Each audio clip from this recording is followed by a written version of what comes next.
Terus dari situ saya sempat iseng kerja di stasiun TV, salah satu stasiun TV, yaitu di MNC TV. Nah, di sana saya kerja sebagai asisten produksi mulai kalau setahu saya, jadi karena Universitas Putra Bangsa ini melihat bahwa potensi di bidang pertanian ini sangat besar. Potensi di bidang agribisnis itu sangat besar. Jadi tidak hanya bercocok tanamnya saja, tetapi juga potensi bagaimana suatu produk Selamat datang di panggung penyuluhan Siniar Penyuluh Pertanian Kebumen. Sahabat tani, sore hari ini saya lagi duduk-duduk di gubuk belakang rumahnya ibu dosen sebelah saya ini ya, Ibu Larasati Puspita Sari Dewi. Panjang sekali, saya harus ngapalin dulu sahabat tani. Ibu Larasati Puspita Sari Dewi. Nah, beliau adalah dosen Universitas Putra Bangsa, Prodi Agribisnis. Iya, gitu, Prodi Mbak Laras ya. Bisa disapa sahabat tani Mbak Laras. Selamat siang sahabat tani. Selamat siang Mbak Laras, apa Bu Laras manggilnya saya ya? Mbak aja. Mbak aja. Karena belum ada ke taraf ibu-ibu. Oh, belum ada ke taraf ibu-ibu. Tapi kita juga sepantaran lah ya, jadi manggil Mbak nggak apa-apa ya. Apa masih mudaan saya dikit apa tuan saya banyak ya? Ya bolehlah, gimana enaknya Mas Nur hadiahnya. Oke sahabat tani, ini beliau ini luar biasa sahabat tani. Saya punya narasumber yang luar biasa hari ini. Alhamdulillah ini dosen di Kebumen setelah Bu Umi Barokah waktu itu, Dekan Fakultas Pertanian UMNU, pernah kita podcast, itu juga bagian dari tim kami. Kalau sekarang ternyata selain UMNU, di Kebumen itu ada Universitas Putra Bangsa yang mempunyai jurusan pertanian ya, yang ada pertaniannya dua ini ya. Program studi agribisnis. Program studi agribisnis. Mbak Laras ini, tapi sebelum masuk Putra Bangsa ini bisa diceritain dulu basicnya apa Mbak Laras? Dengar-dengar dulu pernah di dunia kayak gini juga ya. Kalau dulu sebetulnya kuliah memang di agribisnis ya, di Universitas Jenderal Sudirman atau UNSUD gitu ya. Terus S2-nya di agronomi, emang agak menyimpang sebetulnya. Jadi nggak linear, karena saya lebih tertarik ke bidang cocok tanamnya langsung, budidayanya gitu ya, daripada ke bidang agribisnisnya.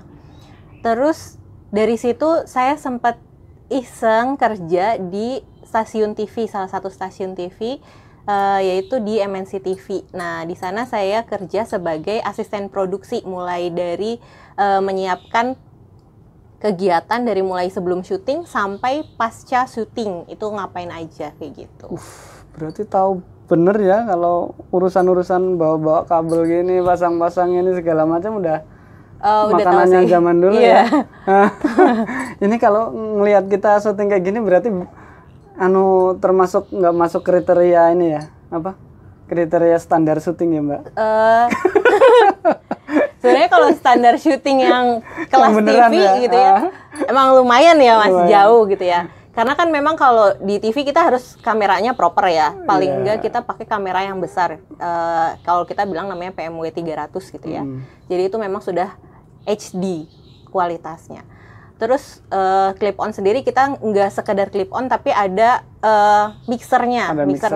Kalau untuk ngobrol kayak gini biasanya paling cukup mixer 4 channel aja gitu, cuma 4 channel untuk sekadar berbincang. Kalau udah di ranahnya produksi yang besar gitu ya, paling nggak itu udah lebih dari 12 channel, udah pakai mixer yang besar. Kayak kalau kita pergi kondangan gitu udah ada orang bawa mixer yang besar, nah itu biasanya kayak gitu. Dan itu wajib ada yang mantau audionya ya, selama proses syuting kayak gini ya. Apakah audionya aman atau enggak, terus bocor atau enggak. Kalau ini nggak tahu bocor apa enggak ini kayaknya hostnya yang bocor. Oke, berarti ini bisa dimintain masukan oleh kita Mbak Laras berarti ya. Kalau kami butuh sesuatu yang Mbak Laras ini kurang apa, kita nih panggung penyuluhan bisa ya? Mungkin bisa. Sebagai apa, semacam penasehat panggung penyuluhan lah ya? Ya boleh. Oke, kita langsung ke obrolan saat ini. Ini Mbak Laras ini di kampus Putra Bangsa sebagai dosen ya, dosen prodi agribisnis. Agribisnis, dan ini adalah jurusan pertanian ya.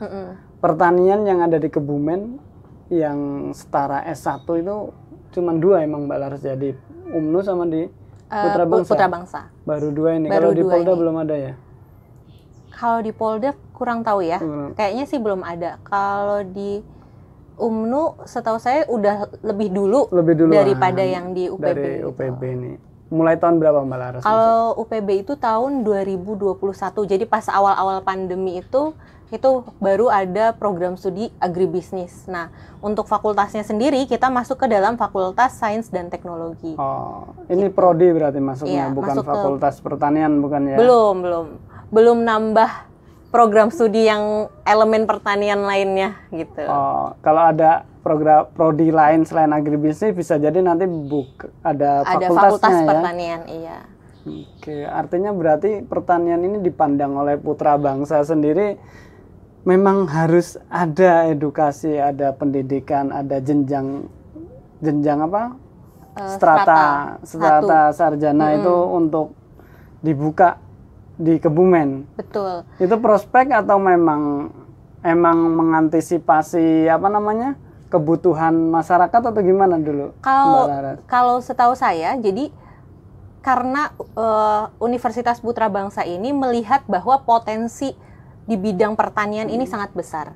Potensi di bidang agribisnis itu sangat besar. Jadi tidak hanya bercocok tanamnya saja, tetapi juga potensi bagaimana suatu produk pertanian ini memiliki nilai jual di halayak luas gitu ya. Jadi tidak hanya di kalangan menengah ke bawah, tapi menengah ke atas pun produk pertanian ini sangat seksi untuk dilihat gitu ya.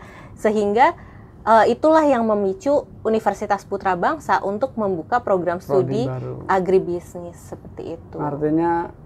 Artinya kita penyuluh pertanian itu nggak sendiri dalam membangun pertanian, Mbak Laras ya.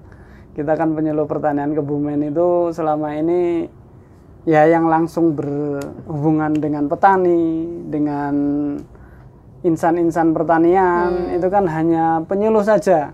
Sejak dibukanya jurusan-jurusan pertanian, otomatis ada sumbangsih dari kampus juga untuk membangun pertanian ya. Betul. Nah, ini artinya kita kepedulian terhadap pertanian Kebumen di Kebumen sendiri sudah mulai banyak dari beberapa kalangan, nggak cuma dari penyuluh tapi dari akademisi juga. Betul. Dari peneliti dan dari semualah stakeholder pertanian, ternyata banyak yang melirik pertanian kita berarti Mbak Laras ya. Jadi justru tidak hanya di bidang agribisnis saja gitu ya, yang melirik bidang pertanian, karena sekarang sudah berkembang yang namanya smart farming gitu ya, pertanian dengan teknologi gitu ya.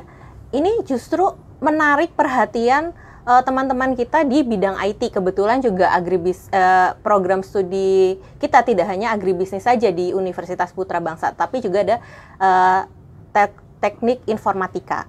Nah, di situ juga diajarkan berbagai macam cara untuk membuat aplikasi.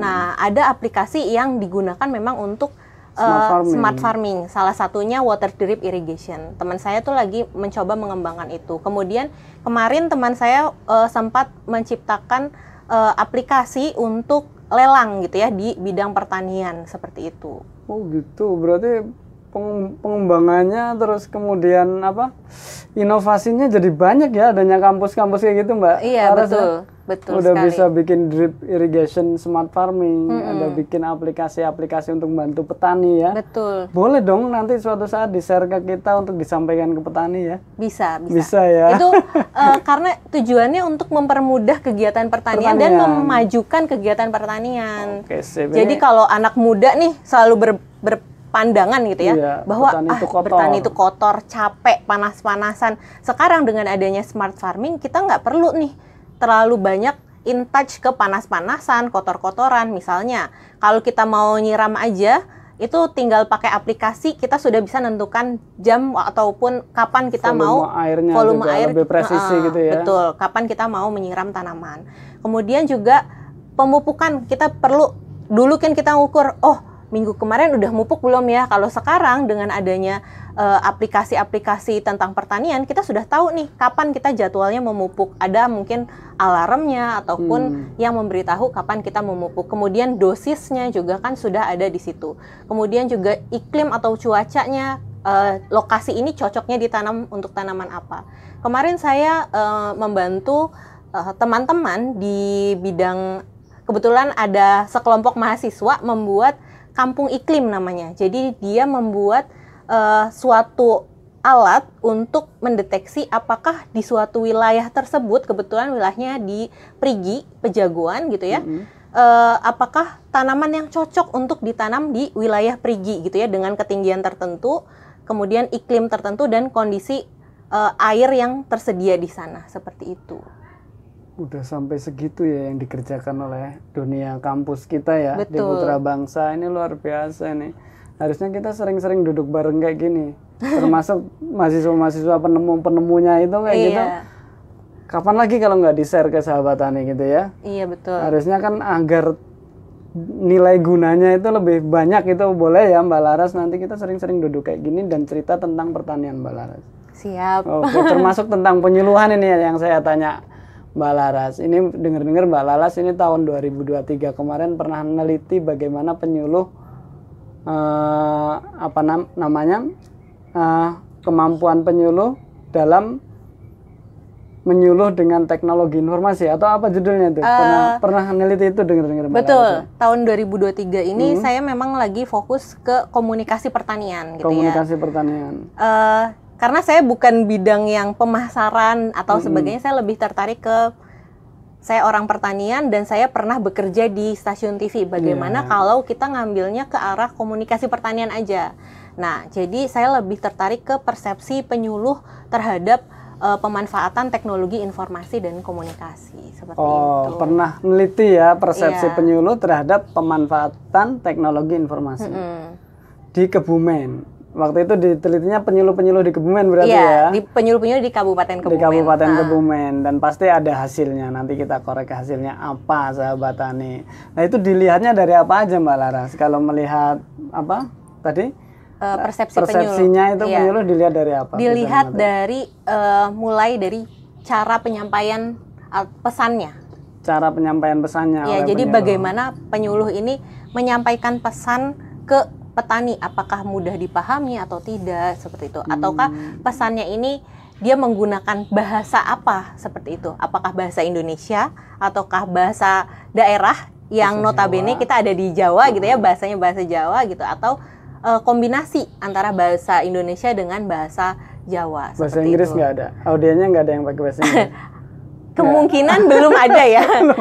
Mungkin ini bisa menjadi trigger untuk petani untuk lebih maju, mau sedikit-sedikit tahulah tentang bahasa Inggris. Jadi bisa menggunakan nambah. Penyuluhnya itu kalau ketemu petani yang agak pinter bahasa Inggris juga kadang kemampuan bahasa Inggrisnya yang memang kadang mungkin belum mampu. Saya ada Mbak Lara cerita itu di Kalijaya itu, di petani itu ada anak yang masih muda itu, masih apa namanya, Mas Unggul atau siapa itu, ke kantor dia langsung pakai bahasa Inggris nembaknya Mbak Laras. Hello, saya nggak pinter TOEFL-nya itu, nilainya jeblok sih. Tapi kadang penyuluhnya sendiri yang ternyata belum siap. Karena kita ditugaskan di lapangan yang memang notabene-nya petani-petani Jawa di sini gitu. Ini yang diteliti Mbak Laras berarti sampai dari cara penyampaiannya menggunakan bahasa apa gitu ya. Nah rata-rata pakai bahasa apa kalau teman-teman nyuluh ini Mbak Laras? Masih rata-rata campuran, jadi nggak full bahasa Jawa, tapi juga ada terselip bahasa Indonesia gitu. Dibandingkan dengan yang full bahasa Indonesia. Dan itu masih dimengerti dari apa yang Mbak Laras teliti itu oleh petani, efektivitasnya dari mereka cara penyampaian itu seberapa Mbak? Kalau dari sisi petaninya sendiri, saya tanya ke petani, mereka memahami gitu ya, apa yang bisa disampaikan oleh penyuluh selama ini, seperti itu. Bahkan kalau dibilang apakah petani lebih sering mencari informasi dari internet atau dari penyuluh? Masih lebih banyak dari penyuluh langsung daripada dari internet. Walaupun gitu ya, dari internet sudah ada beberapa petani yang mencari teknik budidaya atau cara budidaya melalui YouTube ya, yang sudah melek teknologi. Tetapi untuk beberapa petani yang sudah senior gitu ya, yang sudah sepuh, kemudian tinggal agak jauh dari perkotaan gitu, kemudian tingkat pendidikannya juga mohon maaf belum setinggi itu gitu ya, itu masih kemarin saya tanyakan penggunaan internet masih bingung. Tapi ketika saya tanya apakah Bapak menggunakan WhatsApp gitu ya, mereka bilang menggunakan. Nah, WhatsApp ini padahal bagian dari internet itu sendiri. Ya. Iya, gitu. Cuman yang lawan WhatsApp-nya penyuluhnya gitu masih tetap dibutuhin gitu ya. Jadi dia menganggap bahwa lebih cenderung ketemu langsung penyuluh, baik ketemu langsung ataupun ketemu lewat WA, lewat medsos itu ya. Nah, itu tadi indikator apa tadi yang diteliti? Pertama cara penyampaian, teknik penyampaian, penyampaiannya, terus ada bahasanya ya, terus ada bentuk media komunikasinya, kemudian juga, ya itu juga dilihat medianya apakah kita pakai internet langsung misalkan dari WhatsApp atau sosial media misalkan, ataukah bentuk media ketika lagi menyuluh kita kasih video tayangan-tayangan seperti itu, ataukah menyampaikan langsung materi yang penyuluh punya dapat dari pemerintah update kebijakan pertanian misalkan, ataukah dari apa yang didapat seperti itu. Jadi itu bentuknya kayak gitu. Terus juga tentang pemanfaatannya, bagaimana pemanfaatannya di tingkat penyuluh tentang saluran komunikasi ini seperti itu. Kemudian juga pemanfaatan sumber informasi lain gitu, misalnya apakah penyuluh ini sumber informasinya hanya dari internet saja, ataukah dari pemerintah daerah, ataupun justru malah dari keluarga si penyuluh ini, atau malah sesama penyuluh kayak gitu. Jadi pemanfaatan sumber informasi lainnya tuh dari mana kayak gitu. Dapetin informasi yang disuluhkan tuh dari mana? Iya. Gitu. Itu kebanyakan dari mana, Mbak? Yang kemarin diteliti. Kalau informasi penyuluhan ini karena tingkat penggunaan internet di tingkat penyuluh sendiri ini sudah tinggi, gitu ya. Sudah tinggi berarti. Sudah tinggi, di Kebumen ini ya. Kalau kemarin saya tanya berapa jam waktu penyuluh gunakan untuk mencari informasi di internet, itu bisa sampai 3 sampai 5 jam satu hari. Rata-rata. Lumayan tinggi gitu ya kalau kita bilang. Nah, ketika saya tanya apakah internet itu digunakan hanya untuk bersosial media saja atau mencari informasi pertanian, kebanyakan penyuluh menjawab bahwa itu digunakan untuk mencari informasi pertanian, mulai dari cari di Google misalkan, atau mencari di YouTube gitu, kemudian cari di sosial media apa yang lagi jadi tren di bidang pertanian saat ini yang nantinya akan disampaikan untuk petaninya. Seperti itu. Artinya berarti penggunaan internet oleh penyuluh di Kebumen sudah tinggi. Sudah tinggi. Sampai-sampai materi-materi yang didapatkan teman-teman kebanyakan dari browsing di internet gitu ya. Walaupun kalau untuk pemanfaatan sumber informasi lainnya ini masih tingkat sedang. Kenapa sedang? Karena penyuluh mencari informasinya tidak 100% dari dari internet. Bukan dari internet, tapi dari sesama penyuluh. Oh iya. Gitu kan, itu karena sumber informasi lainnya kan berarti bukan hanya dari internet saja, tapi juga dari penyuluh, sesama penyuluh atau keluarga penyuluh atau dari pemerintah gitu ya. Jadi pemerintah. Itu tingkatnya sedang karena masih bentuknya campuran gitu ya, tidak semua dari internet ataupun tidak semua dari teman-teman sesama penyuluh seperti itu. Ya kalau di dunia penyuluhan sih artinya memang ada kadang paket-paket teknologi yang harus kami sampaikan dan itu di ya walaupun itu hasil penelitian di petani tapi di top down kan oleh pemerintah pusat, daerah, kemudian daerah kami suruh menyampaikan. Betul. Barangkali kenapa sedang karena memang kami ya saya penyuluh sih kadang banyak program yang memang harus kita laksanakan ini dengan ketentuan udah ada paket teknologinya dari pemerintah gitu. Jadi kita ambil murni dari apa hasil rapat, dari hasil sosialisasi atau bimtek yang dilakukan kepada kami. Itu barangkali yang tadi Mbak Laras kasih tahu, nggak murni semua dari internet gitu ya. Betul. Dan itu juga berpengaruh akhirnya pada bentuk media komunikasi Sehingga bentuk media komunikasi ini ada di tingkat sedang. Begitu Mas Nur Hadi. Media komunikasinya, medianya itu maksudnya apa saja? Jadi di sini bentuk media komunikasi itu tidak hanya kita komunikasi secara melalui tatap muka langsung. Kenapa itu di tingkat sedang? Karena petani juga sekarang sudah berkomunikasi dengan penyuluh itu lewat WhatsApp gitu ya. Lewat ada grup WhatsApp gitu. Petani sekarang kalau ada apa-apa langsung malam-malam mau siang-siang saya cerita, 48 jam. Saya ngobrol sama penyuluh, aduh, mau malam-malam tiba-tiba petani ada WA gitu ya, tanya ada permasalahan, langsung butuh jawabannya saat itu juga gitu. Nah, petani sekarang tidak hanya tatap muka langsung, jadi makanya bentuk komunikasinya ini berpengaruh. Jadi tidak hanya harus ke lapangan, ketemu ketemu petani gitu ya, harus ke rumah petani untuk ketemu petani untuk menyuluh gitu. Tapi ternyata sekarang petani yang sudah mulai melek teknologi juga akhirnya bertanya ke penyuluh itu langsung lewat WhatsApp gitu. WhatsApp.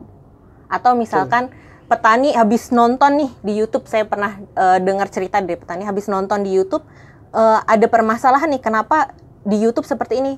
Penasaran, nggak perlu nunggu pagi, langsung WhatsApp penyuluh. Apakah betul ini kayak gitu kadang-kadang? Linknya langsung deh gitu. Iya. Suruh analisis gitu. Betul. Ya. Artinya berarti ini teknologi internet ini udah digunakan oleh penyuluh dan petani kita ya di Kebumen ini Mbak Laras ya. Betul. Jadi tidak hanya di tingkat penyuluhnya aja, tetapi petaninya juga sudah mulai sadar akan kebutuhan internet ini di masa sekarang untuk bidang pertanian. Itu sangat penting sebetulnya. Oke. Nah, kalau terkait kebijakan tadi kan Mas Nur Hadi bilang, kita ini dapat kebijakan langsung harus disampaikan programnya. Iya, nah itu juga akan berpengaruh terhadap kesesuaian pesan sesuai dengan kebutuhan petani. Nah, itu berpengaruh karena bentuknya masih di kategori sedang. Kenapa? Karena petani ini kan kalau ada penyuluh maunya semua masalah terjawab oleh penyuluh gitu kan.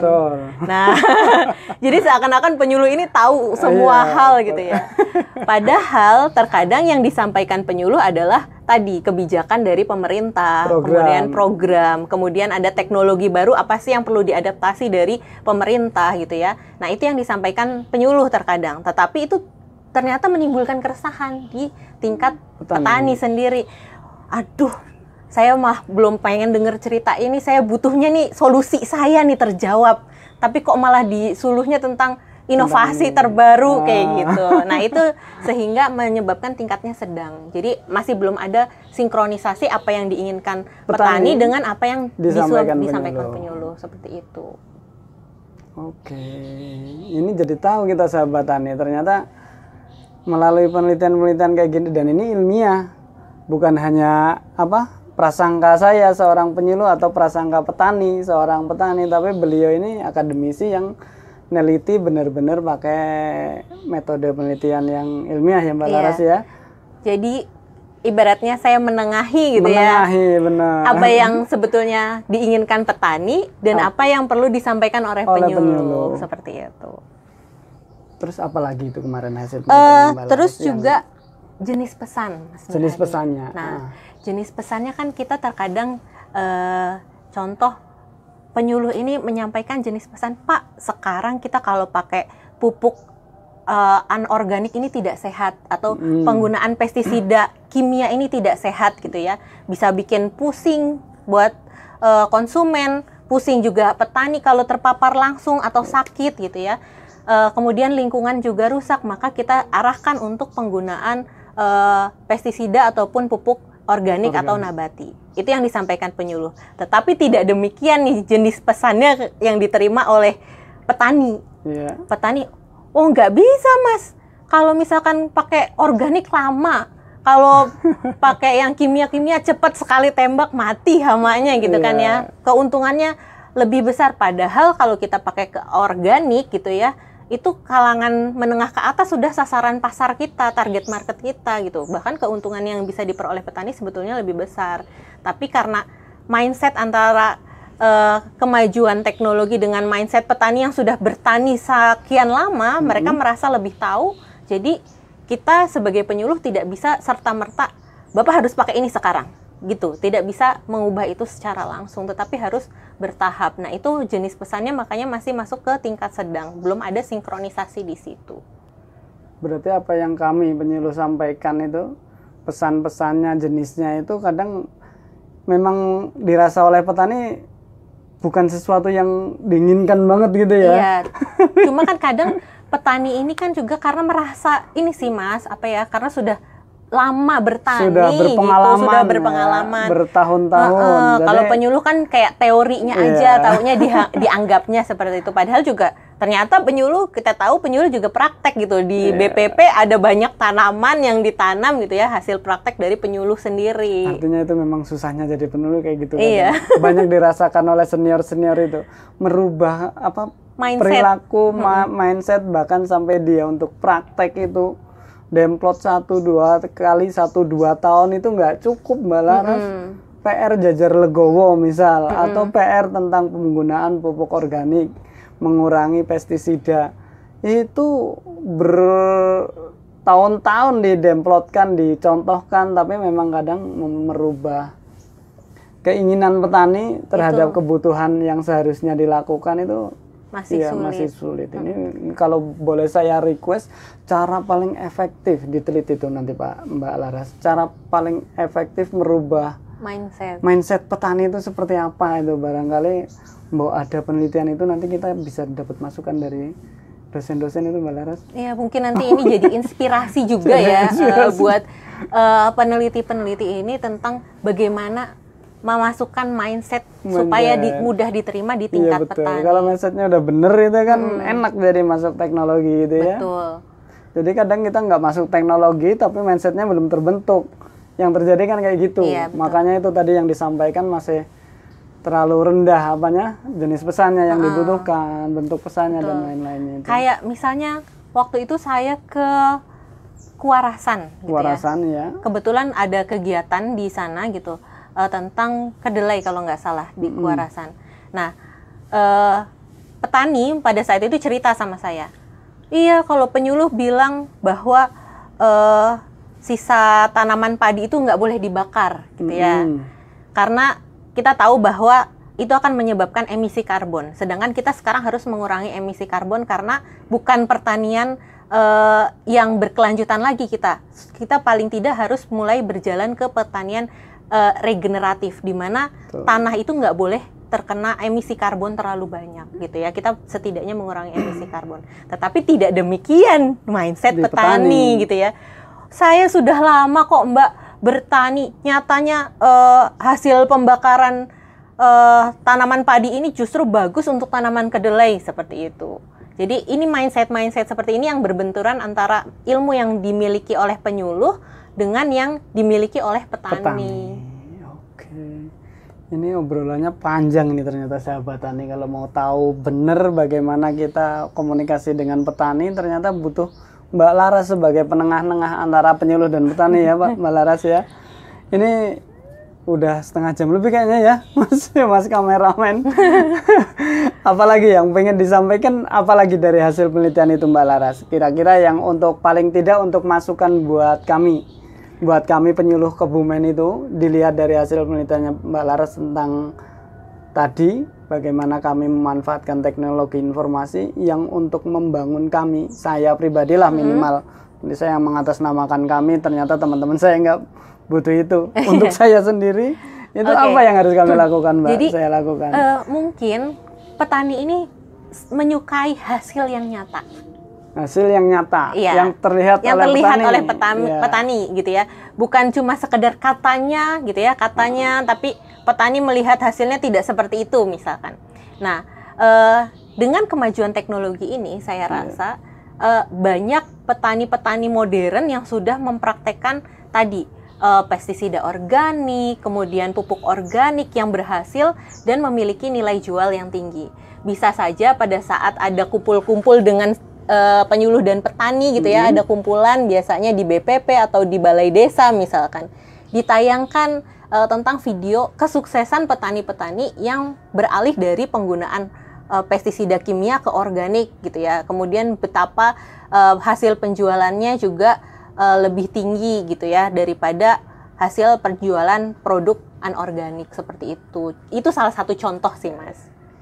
Jadi ditayangkan video-video yang informatif, yang inovatif sehingga dan inspiratif untuk petani sehingga petani itu sudut pandangnya sedikit bisa perlahan. berubah. Bisa persepsinya itu bisa kita arahkan terhadap apa yang kita sampaikan ya. Betul. Suruh nonton panggung penyuluhan misalnya. Ya, nah itu mungkin panggung penyuluhan ini adalah sarana untuk mengubah mindset petani bahwa ternyata pertanian kita itu sekarang sudah berkembang. Yang tadinya kita pertanian hanya penting bercocok tanam, dijual ataupun untuk konsumsi sendiri, sekarang sudah beralih ke pertanian modern. Tadi contohnya dengan smart farming gitu ya, dengan kapan kita waktu tanam menggunakan aplikasi atau penyiraman dengan aplikasi. Oke sahabat tani, ini udah asar lewat. Saya juga nggak enak ini kelamaan di sini, nanti itu udah minumnya udah ngawe-awe. Ada closing nggak Mbak Laras? Kapan-kapan boleh ngobrol lagi ya? Boleh, siap-siap. Syukur nanti ada dari mungkin teman-teman akademisi yang lainnya atau mahasiswa-mahasiswa yang punya inovasi untuk petani, bolehlah disampaikan lewat panggung penyuluhan, karena memang kami benar-benar mewadahi insan-insan pertanian atau siapapun yang peduli terhadap pertanian dan petani di Kebumen, agar kita membangun bareng-bareng lah. Ini cara kami tim media penyuluh pertanian Kebumen melalui panggung penyuluhan ini, Mbak Laras. Ya, jadi mungkin yang perlu ditengahi adalah di sini yang perlu saya sampaikan, kita jangan melihat hanya dari, selama ini kan banyak penelitian dari arah petaninya aja. Kita selalu melihat sesuatu dari arah petaninya. Kita juga perlu melihat dari sisi lain penyuluh gitu ya. Bagaimana penyuluh dalam menyampaikan informasi atau materi. Nah, kita tidak bisa hanya melihat dari satu sisi, tapi kita perlu melihat dari kedua sisi. Apa yang dibutuhkan petani dan juga apa yang perlu disampaikan oleh penyuluh supaya ketemu titik terangnya dan memiliki hasil untuk pertanian yang lebih maju dan lebih konkret untuk keberhasilan bersama. Gitu, tidak hanya di tingkat petani tetapi juga seluruh masyarakat. Oke, luar biasa. Ini memang beda kalau kesimpulan yang diambil akademisi ya oleh Bu dosen dari Bu. Beda sama penyuluh yang ngambil kesimpulan. Saya nggak bisa ngambil kesimpulan apa-apa. Sahabat tani yang bisa menyimpulkan, dan semoga obrolan ini bermanfaat untuk pembangunan pertanian kita. Petani Indonesia berjaya, sejahtera dan bahagia. Penyuluh pertanian Kebumen aktif, kreatif, inovatif. Saya Nur Hadi Mustafa undur diri. Assalamualaikum warahmatullahi wabarakatuh. Waalaikumsalam warahmatullahi wabarakatuh.